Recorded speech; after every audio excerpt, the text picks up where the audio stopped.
Okay, thank you everybody. It's about 4 o'clock, so let's go ahead and get this webinar started. I know we've got a lot to talk about today. Thank you so much for everyone who's joining us for this name, image, and likeness webinar. I'm Luke Fedlam. I'm the founder of Anomaly Sports Group, a company that's focused solely on educating student athletes, professional athletes, and athletic administrators, as well as a partner and the head of sports law for Porter Wright, Morris, and Arthur. Before beginning our discussion and introducing the panel, I just wanted to take a brief minute, really in recognition of what's going on in this world around us. These are really challenging times, and just this weekend, another Black man, Rayshard Brooks, was shot in the back by police and was killed this weekend in Atlanta. And it's hard dealing with all these challenges and still moving forward with the work that we do. But I do think that there's a tie-in when it comes to empowerment.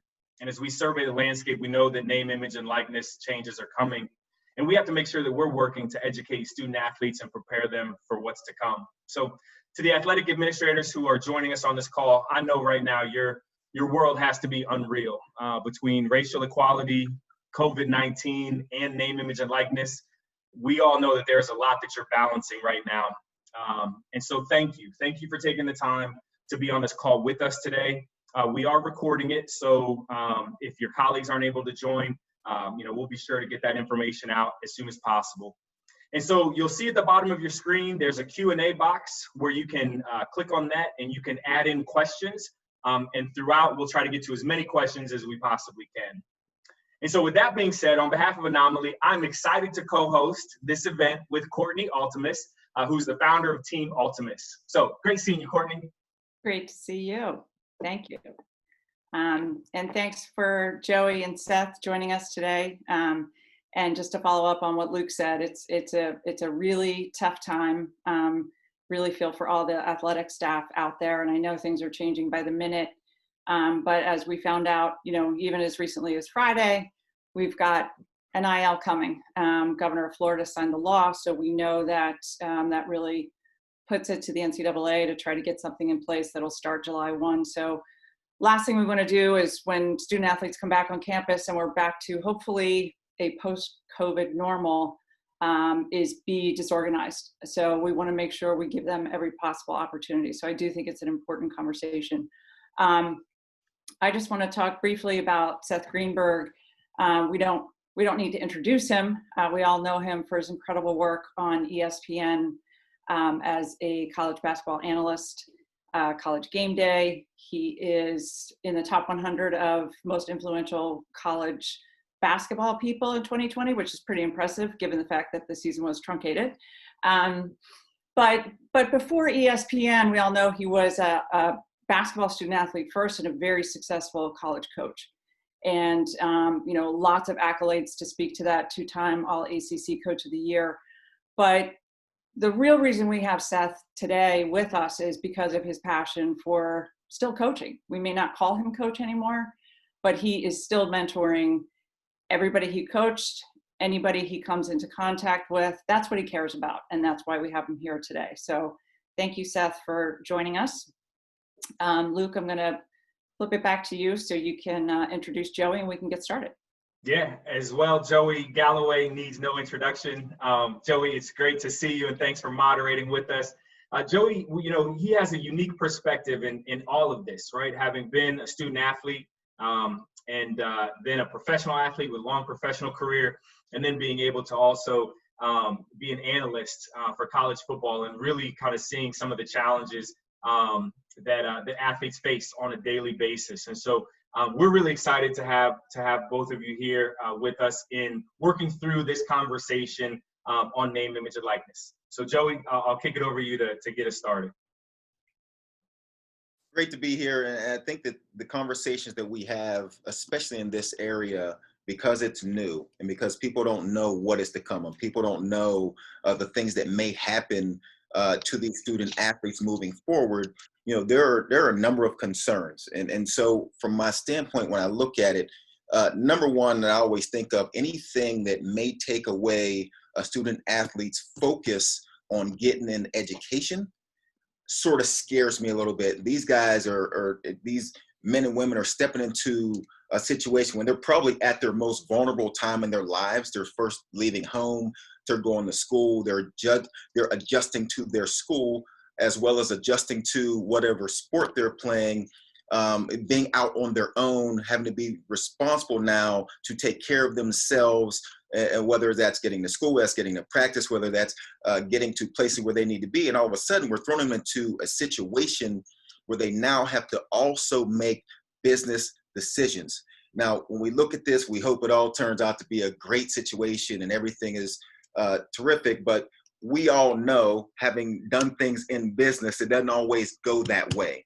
And so in these situations with these young people, the people they're dealing with aim to make money. They don't have the athlete's best interest at heart in these transactions. So my concern is always going to be that these student athletes are put in a situation that isn't to their advantage. And one of the bigger things that when you think about this, Seth, is who is reading these contracts. These guys are going to be presented with contracts that they have to read and understand and know where they need to be, know how long they need to be there, know the rules of what happens while they're there. And so we all know, I've seen adults not be able to handle these situations very well. Now these young student athletes, 18, 19, are going to have to do that. So Seth, as I look at that and I'm very concerned, what are you thinking about as far as concerns? You're a guy that's dealt with a lot of student athletes. Yeah, Joe, I think you're right on the money. I think there's two things. There's a time management issue and there's a priority issue. These young people are getting into college, and especially, let's think about name, image, and likeness for a second. It's only going to impact in a major way a very, very small percentage of these young people, right? Because let's face it, there's only a very small percentage of elite athletes. And you think about what's going on in society, you think about what's going on in the economy now, it's going to kind of be a little bit different. Now, I have a couple of concerns. Number one is, representation, selective representation, which we're going to get into later. Like, everyone is going to want to expect to be or think they can be a representative. And you're going to see people that have agendas, exactly what you're talking about. You're going to see people that basically are going to be going out there and they're going to be talking to these young kids and telling them and making promises that they can't deliver on. And they're going to try to sign them to contracts, long-term contracts, they're going to hang over their heads for a long period of time. That's number one. Number two is, if this young person perceives themselves as a potential professional athlete, right, they need to work on their craft, all right? Is their brand in that moment in time, all right, more important than working on what they're doing academically, what they're doing athletically, how they're getting immersed into the social aspect of being part of their team, getting immersed into the guidelines that maybe that their program and their team have. Like, this branding opportunity sounds great, but what happens if a representative all of a sudden books a player for an appearance at a time that he has a class or a study hall or as a workout or as a meeting or the day before practice? There's so much more to it. Now, I do think non-revenue sport athletes are going to have opportunities because camps and clinics will be huge. There'll be some appearances, but Joe, you deal with major corporations. Your College Game Day show is supported by major corporations. All right, before they decided to embrace College Game Day, they vetted everyone and anyone who could be involved in that show.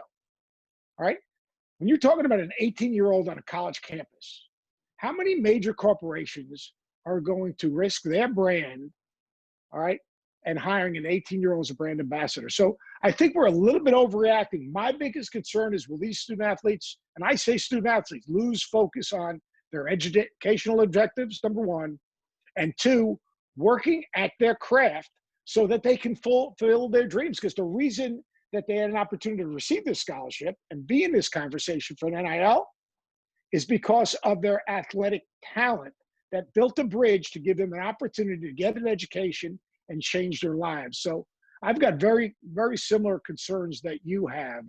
The time management is really, really important, and prioritizing what is important to you in this moment in time to help you be the best version of yourself, not today, not short-term reward, but a long-term big picture reward to change your life, not this year, but maybe the rest of your life. Yeah, I think I just want to jump in, I think, and maybe add to both of those, kind of comments, because I think they're common concerns that people have around how are the athletes going to manage their time, how are they going to deal with these people around them, these contracts that get kind of put in front of them that they may need to sign, and that's really where Courtney and I kind of came together in understanding what each of us are doing. From my perspective, that is the quintessential aspect of ensuring that athletes are protected is through the education that they get. And this is where education of the athletes is going to be critical. Because maybe you only have a few athletes that are those elite cream of the crops that are going to sign those, potentially big deals around name, image, and likeness. But, to Seth's point, you're going to have a lot of other players who are going to sign appearance agreements or, doing camps or clinics or what have you, that maybe it's $1,000 here, $500 here, a couple $1,000. But yet because they're signing the contract, they have to understand what it is that they're signing, because even something like that, who's going to own the intellectual property? So if they end up, going and doing that camp and clinic and somebody's taking their pictures and all this kind of stuff, can that organization that's hosting that, can they continue to use those images in perpetuity or only for as long as they're paying that student athlete? So it's that aspect of practical real world education that's going to have to come through for these student athletes. No question. And I think just to follow up on what Luke's saying, I think of Team Altemus as the anomaly sports in all things financial. And a lot of schools are publicly talking about their personal branding programs, which is awesome. But a little bit to what Seth said, if you create a really successful personal brand and you have a lot of followers and you have a lot of people interested in what you're doing and they look up to you, the youth is going to be looking up to them. It's great until something goes wrong. So if you have a great personal brand, but you're not prepared from the legal perspective or the financial perspective, it becomes a really bad personal brand really quickly. And, as both Seth and Joey said, they're kids. They know much less than the professional athlete, quote unquote, adults know. And we don't have them all completely in the right place in terms of spending decisions just yet. So then, Courtney and Luke, then why Team Altemus and Anomaly? How do you guys help? What do you bring to the table? Yeah, go ahead, Courtney. Well, I think, both of us are, first and foremost, expert, third-party, completely objective educators and advisors.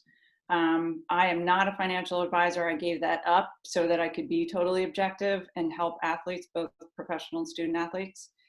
And, we approach it from the exact same philosophy. We teach practical, relatable, universal life lessons so that they can be practicing them every day and using them as daily habits. And then we lead them to the more complex legal and financial lessons. So from the education perspective, yes, personal branding is very important. I look at Anomaly and Team Altemus. Luke, he loves when I say this. We love acronyms. DDMC, decision making, due diligence, money, and contracts. And it sounds simple and it's complicated, but it is really that simple and comprehensive.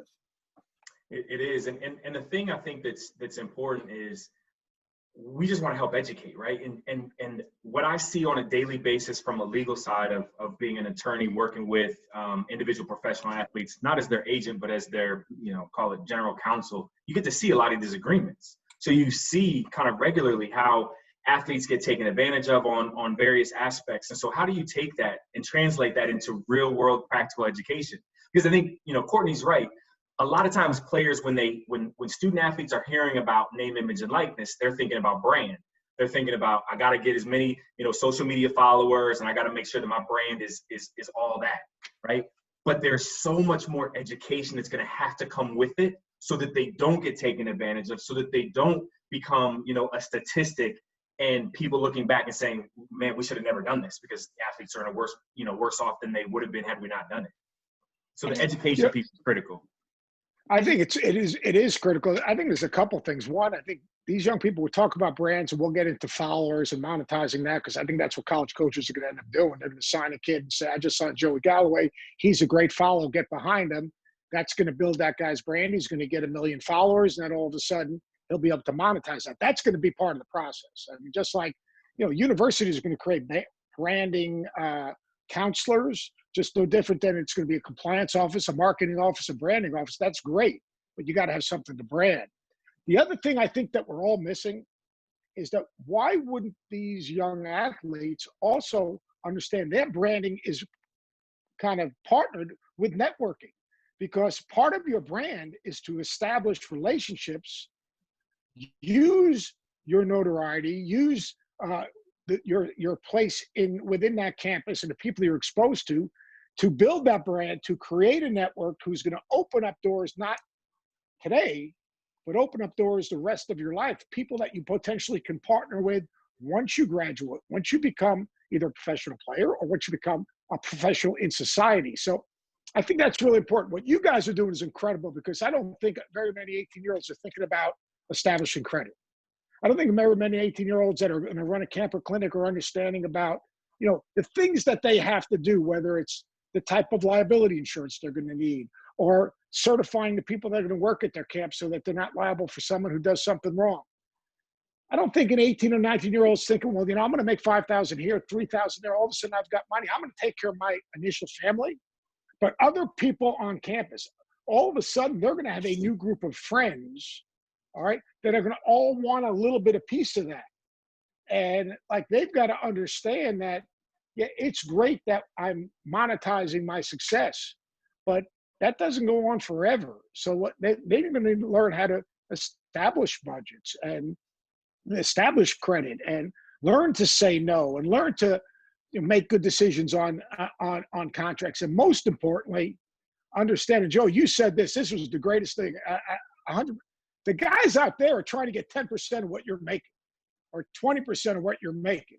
So they're going to be promises made. Like everyone talks about exploitation.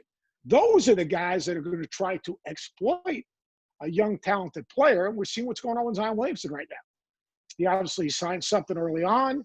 Now all of a sudden, CAA, it's become a mess. It's become basically a national story. So you're going to have so many different people pulling at you. You need someone to help you navigate that. And that's what you guys are doing is so good, because education is the beginning to give people a chance to navigate the roadblocks and the detours that someone who's going to be dealing with this issue are going to, in real life, are going to have to deal with it.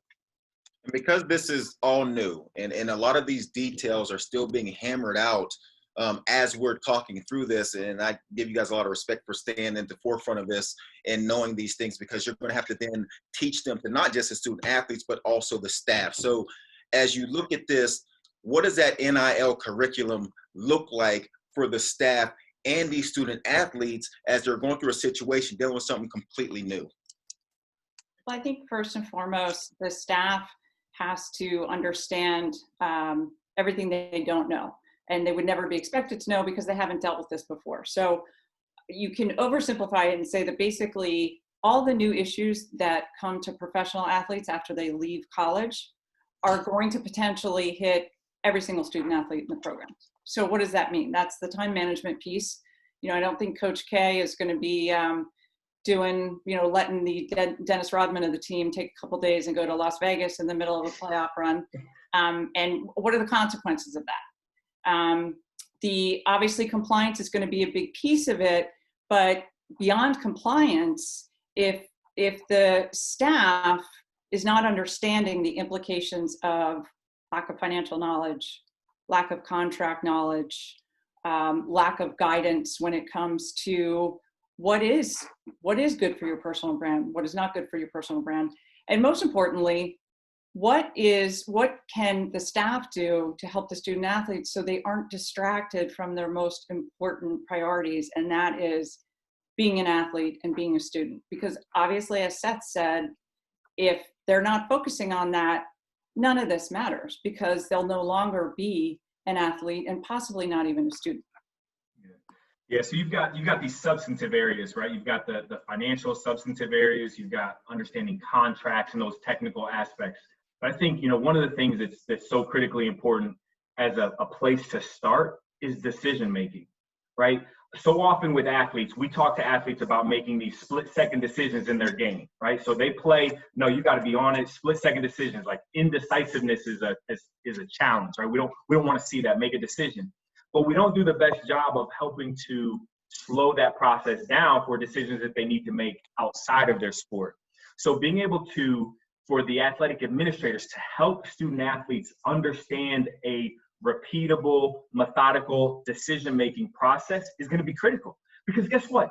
Especially if it's football. If we're talking about football and you know that you're going to be on campus for at least 3 years, then you might say, instead of making a decision to take on this potential, let's call it $1,000, $2,000 name, image, and likeness opportunity your first year, maybe you want to say, I'm not taking anything. I'm going to let my performance on the field do the talking over the next couple of years, build followers, get all the media and everything that the school is putting together on me, so that now I can look at deals that are whatever, 10,000 or 15,000 that are more in the future that have set me up for success. But you don't just get to that all of a sudden without someone helping you understand how would you even contemplate everything that's coming at you and start to make a decision that's a repeatable process that you can apply in your life.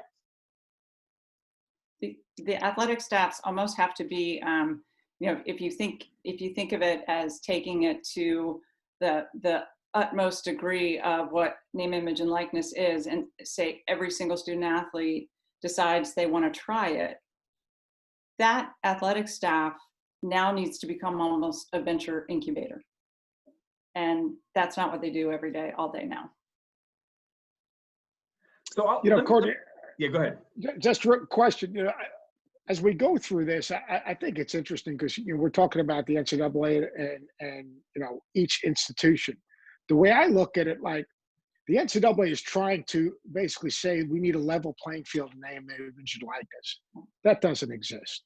It doesn't even exist within a Power 5 conference. Like if you think of college football, all right, Ohio State, Alabama, Clemson, 4 or 5 others, they are different than probably 3/4 of the members of the Power 5 conference, right, Joey? Am I right there? Absolutely. So like when they're trying to say that they're trying to level the playing field and that's unrealistic. I think the NCAA has got to get past that in terms of compliance, because just the network of people and the interest and the energy behind certain programs is different than other places. So I think we've got to get past that. But you used the key word is repetition. And I think that's the most important thing. You've got an 18-year-old that's going through this for the first time. An 18-year-old who's trying to be thrown into this, finding representation, understanding, what their value is. Is it a good deal? Is it a bad deal? Is it best for my long-term, my long-range brand? How will you bridge that gap between, because trust is the most important thing in that. Mm-hmm. Like with young people, Joe, you know this. I mean, like trust is hard to gain. It's easy to lose. Mm-hmm. And once you lose it, you can never get it back. So how are you going to develop and build that bridge between the athletic departments and the prospect that has these opportunities, so that there's enough trust to say, you might want to pass on that $1,000 appearance at that birthday party because, one, it could potentially impact your place on your team. It could impact, maybe you have some schoolwork to do. I mean, how are you guys going to help, or the athletic department's going to help young people navigate those bridges, basically? Yeah. They're going to have to bring in, this is going to sound incredibly self-serving, and to a certain extent it is, but we believe it, and that's why we do what we do. They're going to have to bring in objective third parties, because they're not going to develop trust. But first of all, the athletic department, everybody who's there, and Seth, you can speak to this, you don't go into collegiate athletics for the money. You go in because you care about the student athletes, you care about education, you care about development. And they're not trained to weigh in on some of those decisions, whether it be appearances or spending decisions or who they're going to choose. And so my fear is if they start trying to weigh in on that, completely out of a great place in their heart, they run the risk of ruining trust before it even starts because of the lack of knowledge, which is not their area of expertise.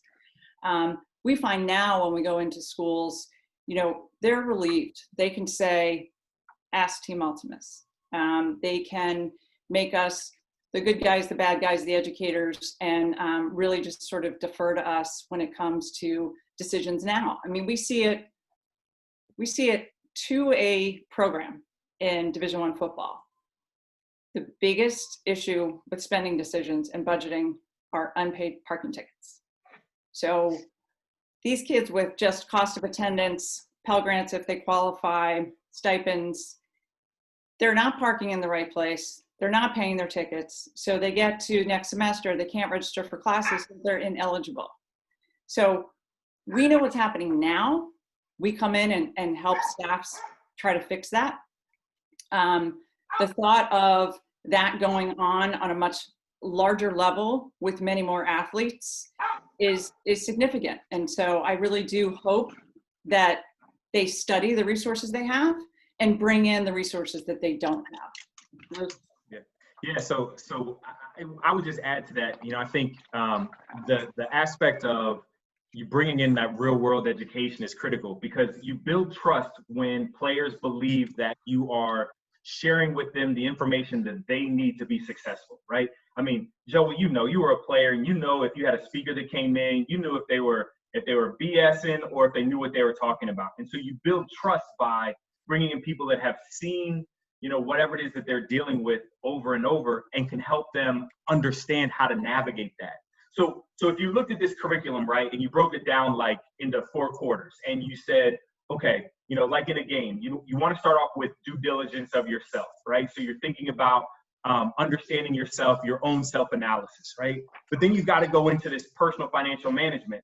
And so helping them understand, if you're talking about money and you're talking about it in the real world scenario of what they would actually be dealing with as it relates to compensation from a name, image, and likeness deal, it's a much different conversation, right? You build that trust because it becomes real to them. But then if you go on and you look at the diligence of others and how you do those, kind of backgrounds and understanding who is it that's coming to the table. Are they here for my benefit, or are they here to take advantage? But understanding that process, again, you're making it more real to them. And then finally, just the diligence on the deals themselves and understanding what's being put in front of you and what does that look like? What does that mean? I think, to Seth's question, I think it comes back to, if you can have that honest, practical, real world education that focuses on things that, pro athletes are already faced with, or that brings in real world examples of what these endorsements, appearances, and what all that looks like, that's something that players want to know and understand. And that way they'll be more trusting when they believe that you're putting out independent and objective information for them. Joey, I'm curious, when you made that transition from college football to the professional league, were you thinking about what it was going to take to choose the right team of advisors around you? And how did you approach that? And what did you see around you with some of your colleagues? Who was successful in building out those teams and who was not successful, and why? Well, I was blessed to have, a mother and father still together in a home that I could always lean on, and they were my idols. And so that was the beginning for me, to be able to have my family there with me. And because it didn't happen for me until I actually graduated college, went into the draft. So I had a chance to mature in a lot of areas and have a couple jobs and meet a lot of people in the business world through my time at Ohio State. And so I had a very good groundwork before I had to deal with any one of these situations that these 18-year-olds are now going to be set in these situations. And so their evaluation process becomes as important as anything that they're going to have to deal with at their age at Ohio State, because it's so large. I was just trying to find out where you got lunch, or what building I had to go find my class at that was clear across campus at the time. Those were the things I had to focus on. How do I get from class over to football practice, over to study hall while grabbing a meal?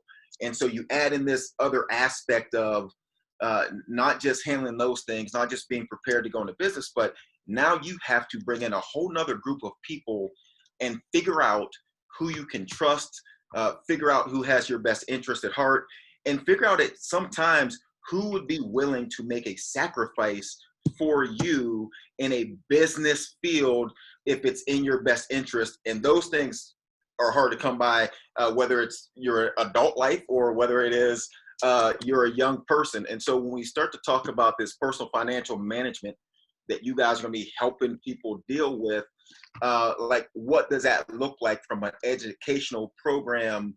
How do they learn that? How do you teach it to them, and how do you present it to them? So there's two major categories. There's basic financial literacy, which is usually ends up being mostly budgeting. We want to first and foremost just minimize distractions away from being a student and an athlete. So financial literacy, anything from banking to credit to budgeting to taxes is going to be a big thing now, and it didn't used to before. But just teaching them that they exist, how to do them. We do, when we're on campus, we do on-campus workshops, and now we do virtual. And what we focus on is being relatable, meeting the student athletes where they are. We're not coming in to tell them, don't buy this, don't spend money on that, because who are we to say? I think a lot of student athletes have responsibility, they feel responsibility to support their families. I have to believe post-COVID, when a lot of parents have lost their jobs or been furloughed, there's going to be more pressure for that. So we join them where they are and help them on their path to their specific spending decisions. And we talk a lot about goal setting, because again, that's another relatable lesson that they can carry into their sport, into studying, into the rest of their lives. And it pretty quickly, they can see it in budgeting. You know, we have them list their needs and then short-term and long-term wants. And we tell them no restrictions on the wants, just pretend you have unlimited budget. And you see all these great aspirations and they get all excited. And then we get back to the budget, we start mapping out how they're going to spend and how they're going to get there. And they realize it's going to take a lot longer. So the messaging is around empowerment, and we're teaching you for you to help you. And then on the due diligence side, I mean, obviously we've been working with the elite athletes for that, probably start doing a lot more with all the athletes, because if you think about it, you know, the big problem with the elite athletes is as they're approaching that final season, the onslaught of calls from agents and financial advisors is impossible to navigate. So we start there. We talk to them about who's going to be calling, what the different types of advisors are, how they impact you, do you need to hire them? And then once we get past that, we teach them how to establish an inbound advisor solicitation program. So very specific to who you're sending the calls to, because you're not taking these calls while you're in the classroom, on the field, on the court. Somebody you can trust. Here are the questions that person's going to ask so that you have a pre-screen, and establish a time that you're going to call them back. And then we go from there and start talking about the actual due diligence process and help them. And we encourage families to get involved as much as possible. I mean, as much as we know this may not be so big for more than a couple, you know, tiny percentage of players, we also see, you know, the Navigate and Athletic Director U study showed that, you know, the UCLA women's gymnastics team, if you sent them out into being social media influencers today, they'd be worth $1.25 million. And that same study showed that female athletes as social media influencers are more likely to make more money than their male counterparts. And they ranked the top 25 most valuable collegiate athletes today. 5 out of the top 10 were women, 60% of the top 25 were women. So the point being that we want to get the due diligence and decision-making education out there much more broadly. Courtney, when you talk about that, like I don't know about the female elite athletes, but the male elite athletes all have circles of influence. And how can you either one find a way to shrink that circle of influence or educate these young people on that circle of influence, that everyone in that circle most times has an agenda. You've got to believe and trust the people that truly love you and care about you, not are trying to use you. And how can you find a way to be inclusive through the universities to bring the families into the conversation? Because a lot of times, because these are 18-year-olds, a lot of these decisions are made by a family member who's impacted by someone in that circle. Because when you recruit a young person, like if you, a good agent and a good money manager is going to deal with the family. Yeah, absolutely. But because of the way what's going to happen now, because this is so new, you're going to have rogue agents, rogue money managers, rogue representatives that are just going to try to find their quote unquote Tracy McGrady. Like Tracy McGrady all of a sudden was discovered. A lot of people before Tracy made his big money, made money off of Tracy. And I'm sure the same thing happens in football, Joey. So how are you able to try to coordinate the institutions, allowing you to bring in, whether it's through a Zoom conversation, families to help educate the families so that that group shrinks and you have the people that are most important in the decision-making process? Well, we encourage the institutions to invite the families to any due diligence education from day one. We want them hearing the same information that their child or their nephew or niece or friend is hearing. And what we find is, you know, especially take one and done basketball. I mean, they come in, they're on campus for what, 8 months, 9 months max. They already have their team around them because they've been elite since they were 12. So we've seen that already, where there's something that needs to be penetrated to get the education to the student athlete. So rather than saying, look, you got to lose all these guys because you need to learn and you need to start from scratch and decide who you can trust, we again meet them where they are. So we encourage the institutions, bring them all in, let them hear the same thing. And then when it comes time to have the conversation, don't discount your uncle or your dad or your cousin who says they're going to be your financial advisor. They might be the best one. They're going to be part of the due diligence process. And at the end of the day, if they're not the ones that really might be able to fit this role, they can still be involved. We're just going to call them something different. Maybe they're going to be the quarterback. But they learn to restrict access. They learn to restrict, you know, unfiltered access to funds, to decisions. So the hope is that families will be included more frequently and get the education. We're also trying to help schools with just a first level screening of anybody who's going to come in and talk to the student athlete. So, you know, going out, we have technology that uses AI to go out and check public databases and look for language that suggests reputational issues. Because if you do a Google search and you find fraud, it's too late. So going out and doing that first level screen, it's not just about finding the bad stuff, but it's also learning about these people. So when you interview them, you can ask really educated questions. So, you know, back to empowerment, back to learning how to make good decisions, due diligence, learn that word, that phrase, what it is, and hopefully more institutions will bring in families to learn. Yeah, families, this is a great point, because families, guardians, parents, etc., they're such a critical part that they're going to have to be involved, and they're going to have to get that education too. You know, I think about this example, right, where we do a conversation on decision making and helping these athletes, like we talked about earlier, make decisions. And so typically a lot of times what will happen is if a player is, let's just say they're trying to decide if they should take this potential endorsement deal, right?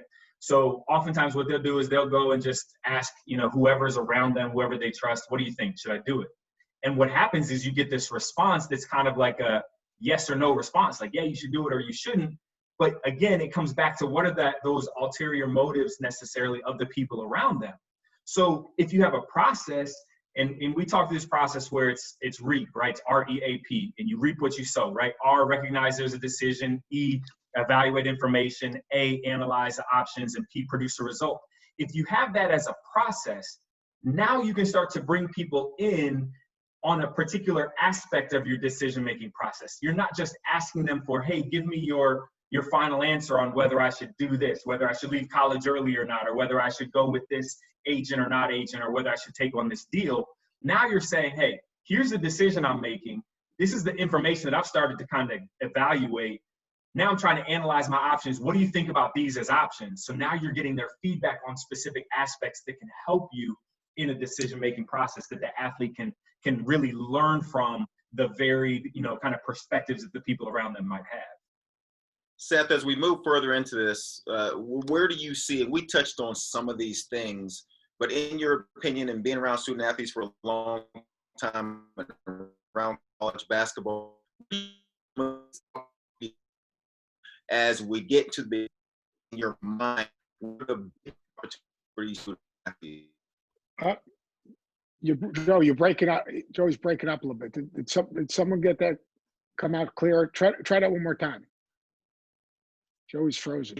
I think not a lot of guys could catch Joey, so getting him frozen probably the only chance someone has a shot at tackling. I think he was asking, Seth, especially with your whole career, you've been immersed in college athletics. When you think about this, just from a broad perspective and starting something new, where do you see the most opportunities? And what are, just sort of pivoting off some of your earlier concerns, how do you,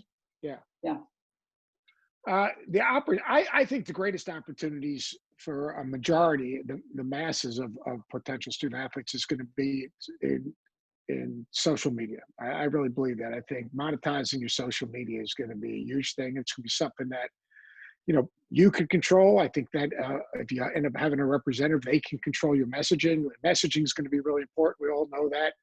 That before, the famous Herm Edwards thing, before you hit send, because once it's out there for life, basically. But I think social media, I personally think appearances, camps, and clinics are going to be the opportunities for the masses. Now, look, I think elite athletes will end up like Joe. You're senior, you would have had a shoe deal.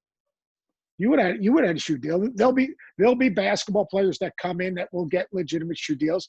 They won't have their own shoe. They won't be on billboards because that's a risk.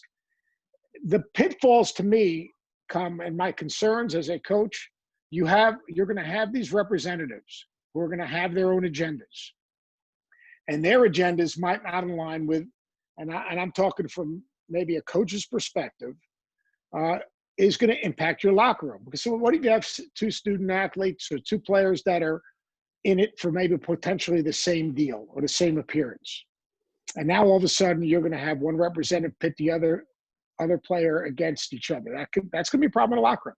The second thing I think where it's going to become, what happens with the representatives, they've got to have set guidelines, because what if they overstep the boundaries and, Joey's not getting enough shots, and all of a sudden that representative gets a hold of one of the medias or gets on the internet and on Twitter and Instagram and says, my man Joe, he doesn't get enough shots. They're not using him the right way. Well, that's overstepping their boundaries.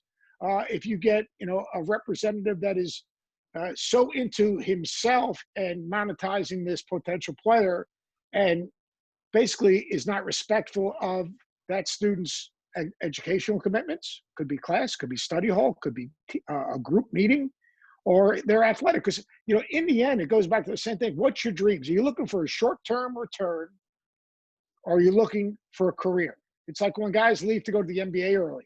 Are they looking to get to the league, or are they looking to stay in the league? Well, are you looking for a return on your brand, or are you looking to continue to build your brand? So to do that, to work on the things that are important, which is possibly your trade and your education. I think we're going to see too many representatives that are going to overstep their boundaries, not be respectful of their clients, because that basically that person's going to be working for their clients' time and their client's position within their team and in their institution. And those are going to be major things. Like Joey, who were the other receivers when you played? Well, at Ohio State, we had Terry Glenn, we had Chris Sanders, Ricky Dudley, Eddie George was here. We had a pretty good offense. Yeah, you guys were pretty good. So can you imagine a rogue representative saying, well, hey, Joey's getting too many touches, so my guy's not my guy's getting screwed. How would that work in the locker room? Yeah, there's no such thing as too many touches for me. But I fully understand where you're coming from with that. And the other part of this thing is it'll be interesting now with the autograph signings and the appearances, because if you can catch a Chase Young when he's a freshman and start getting signed memorabilia from him, if you could have caught a Joe Burrow when he was a freshman and get something signed by him and then hold on to it. And so you look at the autograph signings will be huge. I think that the appearances will be huge as players get up in years. But initially speaking, when these guys first get to these universities, and I guarantee you it then becomes part of recruiting. You know, if especially in places like Ohio State, where there is no NFL team, no NBA team, no Major League Baseball team here in Columbus, Ohio State is the product. So you go to a lot of these places, Austin, Texas, where Texas is the product. There's going to be some opportunities where people jump in this thing early and try to get these autograph signings, try to get these kids there to sign these things. And again, and Luke, you touched on this earlier, that thing where you get your picture taken somewhere, somebody better read that language. How long can you use that picture? You know, and as you're advertising, because, you know, and Seth, you know this from being on television, you're wearing a particular suit. Now, you might have bought that suit and said suit maker, and then is posting pictures of you wearing their suit saying, hey, that suit is a whatever the maker is. And you have to go back to them and say, wait a minute, you didn't pay me to use my likeness to sell your suits. And so a lot of these things that happen to professional people when they get a little older will be now 18-year-old people will be looking at these situations saying the same thing. You can't use my picture to sell your product because you didn't pay me to do so. Joey, I got a face for radio. They don't worry about my suits. I can't wear those medium suits that you and Jay will wear. I can tell you that much. That's a good transition into some of the questions that we're getting. So if you do have questions, feel free to throw them in the Q&A or in the chat to the panelists. But that topic that you're just talking about was a question that just came up. Whose responsibility is it, or does it become to screen, monitor, and regulate unsavory agents? What are some of your thoughts on that? On who's gonna oversee these potential bad actors, if you will? It's interesting when you talk about college, they've never had to deal with this. And so this is brand new. Now the NFL, the NBA, Major League Baseball, they all have rules in place. I would imagine that these colleges will look at those programs, look into, you know, the way they handle it, because we all know that these agents at times are as bad actors as there are out there. And I've seen numerous professional athletes lose their wealth because their agent wasn't representing them. And that's why it is terrific to have, you know, groups like Team Altemus and Anomaly there in the beginning to teach these guys how to deal with this, because Seth, you know, you've been around a long time, and you would hope that these people would come in and think long term. They're trying to find out where their next meal is, can they get their next tattoo, can they get their next chain, those kind of things. And that none of that is long term. So we have to change the thinking, and it's going to take a lot of help. It's going to be really hard, I think, because I think exactly what you just said, Joey. You know, a lot of these guys are looking for instant gratification just because it's going to be the first time. I mean, it's going to be an opportunity to make money. And I think that, when everyone says this is going to be an easy transition, I disagree, because there's a lot of questions out there. There's a lot of unknowns out there. And more importantly, anyone can become a representative.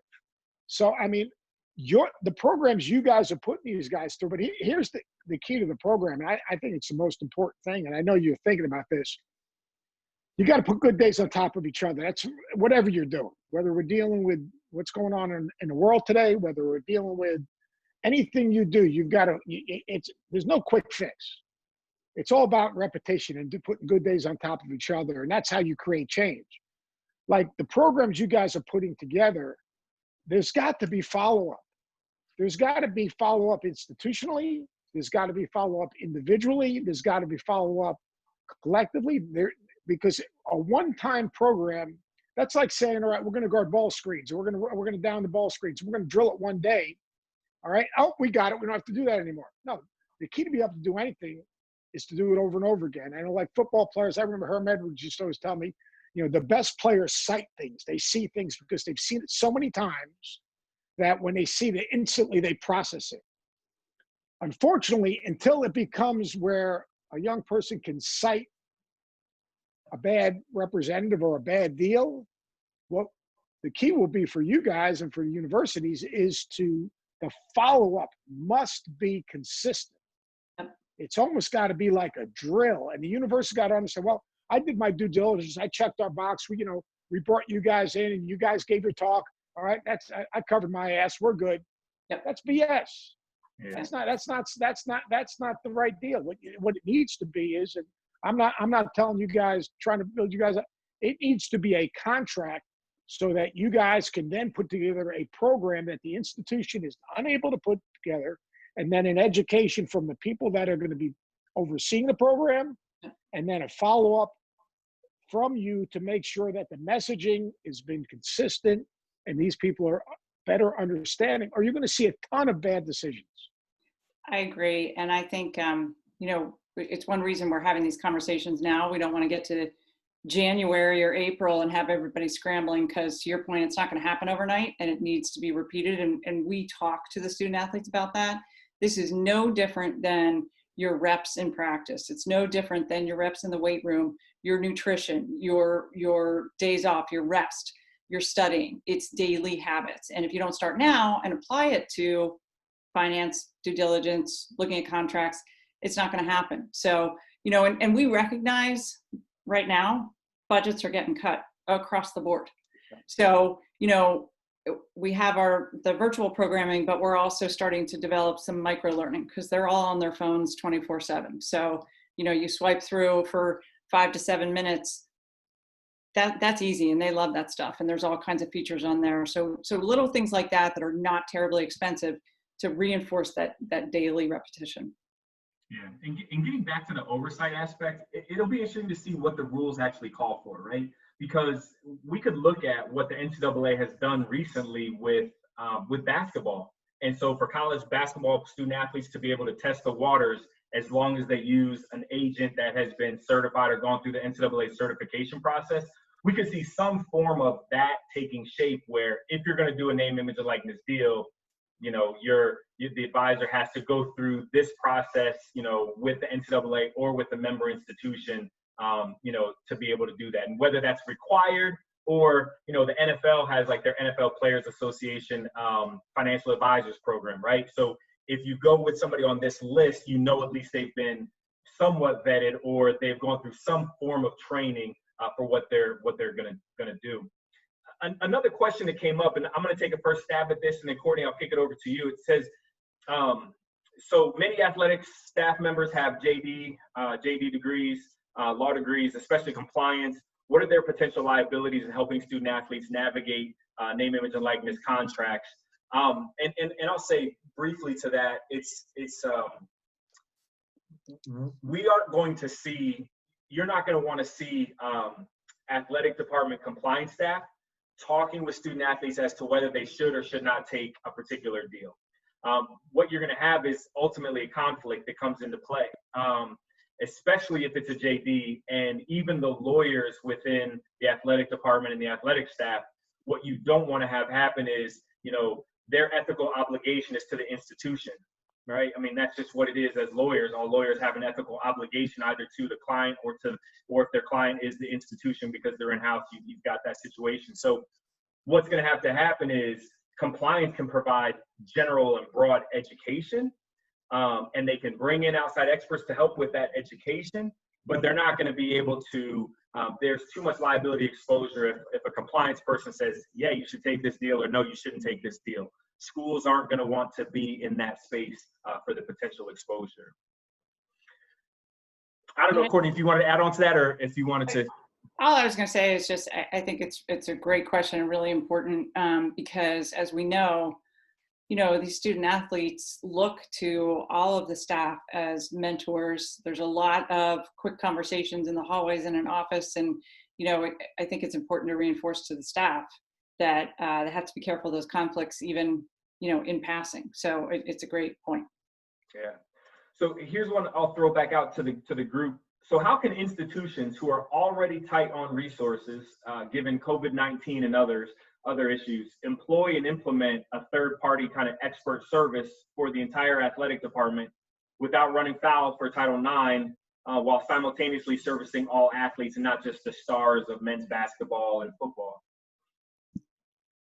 I just spoke to it a little bit about some of the options being developed that are lower cost, but I'd love to hear from Seth or Joey. Are there any creative ways that they could start finding some funds to deal with this? Are there, should they be tapping alums to sponsor some of these programs? How about some of these contracts with the shoe companies? I mean, their budgets are what they are, and they need to educate these student athletes. So it is reality. What, can you guys think of other ways they can be doing it? Yeah, how about some of these coaches take a pay cut? Yeah, Joey. All right. I'm I didn't stick around long enough to make that real money. I am completely joking with that. But I think, people are going to have to get creative in these spaces. And honestly, and Coach mentioned this earlier, we're talking about the Ohio States, the Alabamas, the Clemsons. Some of those schools, especially when it comes to football, are going to have more to deal with than a lot of other schools. And so, when you're dealing with, and because it's me and because it's Coach, we talked a lot of football and basketball. But I mean, when you get to these other schools, there's going to be some gymnasts, there's going to be some track athletes, there's going to be a lot of athletes that are marketable, and sometimes in sports that don't make money. So, but they're going to have to get the opportunity that the same football players get to get some of this guidance. So it'll be interesting moving forward. And they have some time before these things kick in, before I think it's 2021, Luke, when this kicks in. Yep. So the university will have some time to find out how to fund these programs, and hopefully COVID will sort of allow things to open up, because you're now talking about not having people in the stands of football games, and that is a huge hit for a lot of these colleges financially. So it'll be interesting to see how they work through it. I don't think they can afford not to be honest with you. If you're a Power 5 program and you're going to have, I don't care what sport, whether it's gymnastics or, what you're trying to do is that position to me, and that will be an essential part of your athletic department for the well-being of your student athletes. So to me, I think what you will see happen, and my gut feeling is you will see that your guys' type of services will be endowed by a bank, endowed by a law firm, endowed by some alum that can tie into his corporation or his business to show that they are genuinely concerned about the well-being of the student athletes, and that the student athletes are not going to be exploited. I just, to me, as you look through the size of these athletic departments, I think you'll find a way to cut positions, because you're going to have to. You're going to be, there's potential of dropping a lot of sports. Like football doesn't play in front of fans. Let's be honest, the amount of money that's been missing. But I think this is one of those programs that athletic departments are going to have to cover themselves. But the key will be, will they run a real program with follow-up? And number two is that it's going to be part of the recruiting process across the board for all your sports. So it's not going to be just a Title IX issue, because it's not going to be just for men's basketball and men's and women's basketball and football. It's going to be broad-based for the elite athlete program. And I also think that eventually, I'm sure you guys have thought about it, you guys are going to create a curriculum. It could be a minor, for which I really think is something that people are missing the boat on, creating an actual curriculum, an educational curriculum, not a major, but a minor, so that an elite, talented athlete can better educate, and not even elite, educate themselves on the process. And the last thing is overall, we've got to do a better job in athletics. If athletic directors are listening out there, finding a way to connect your athletes with your alums in an environment to create opportunities post-graduation to open up doors that maybe they could not get it, a normal student couldn't get into, to use those young people's celebrity to begin their lives after athletics. And I think that's the biggest miss that athletic departments create. I had this conversation the other day. I had a Zoom call with a bunch of my players from the University of South Florida. And we, back then, guys worked summer jobs. Well, I had a guy work for Outbacks, Sam Sanders. He's a proprietor of 2 Outbacks right now. He started in the mailroom. I've got 3 and 4 other guys that worked jobs in the summer that carried over to professional careers. I know guys don't want to work in the summer, but creating internships, creating education, creating a network along with the education, the financial education is so important. And I think that athletic departments are missing the boat creating, and I use the word bridge because it's just a simple thing, but building a bridge so that these athletes can now develop relationships, real relationships. How you doing? Great game. Way to play. Hey, you did a great job, breaking that thing off and getting us a touchdown. We won a champ. Great. That's all bullshit. But it's got to be real relationships so that at the end of that career, whether it's professional or college, that relationship's rich enough that that person can open up the door and give that guy or that gal an opportunity for a career outside athletics. And that's what I think that is really missing within athletic departments. And I think, Seth, it's not surprising to me that you talk to some of your former guys and they're so successful in their careers because you were there, you were guiding them. And that's the model. You've proven it, it's successful, and that is what we need. So I think that's a great place to wrap up. These conversations always could go long. Joey always says that I talk too much. So I think instead of chiming in on that, we'll wrap it up here. I know that there were some additional questions that came through. Some of them had to deal with recruiting, and that's going to be great for our our webinar next Monday, where we're going to have Clark Kellogg as well as Coach Holtman, the head basketball coach for men's basketball at Ohio State, joining us. So feel free to definitely join us again in those conversations. Luke, you don't have to worry about talking too long. He has to deal with Jesse Palmer. Very true, very true. Thank you. Thanks, Coach. But listen, man, thank you. Thank you to Seth, to Joey. Courtney and I are thankful for you joining us today. Really, thanks for everyone who was able to tune in. Like I said, we'll get the recording out to everyone here as soon as possible. And again, thanks so much for your time today. Thank you. Hey, well. Take care, everybody.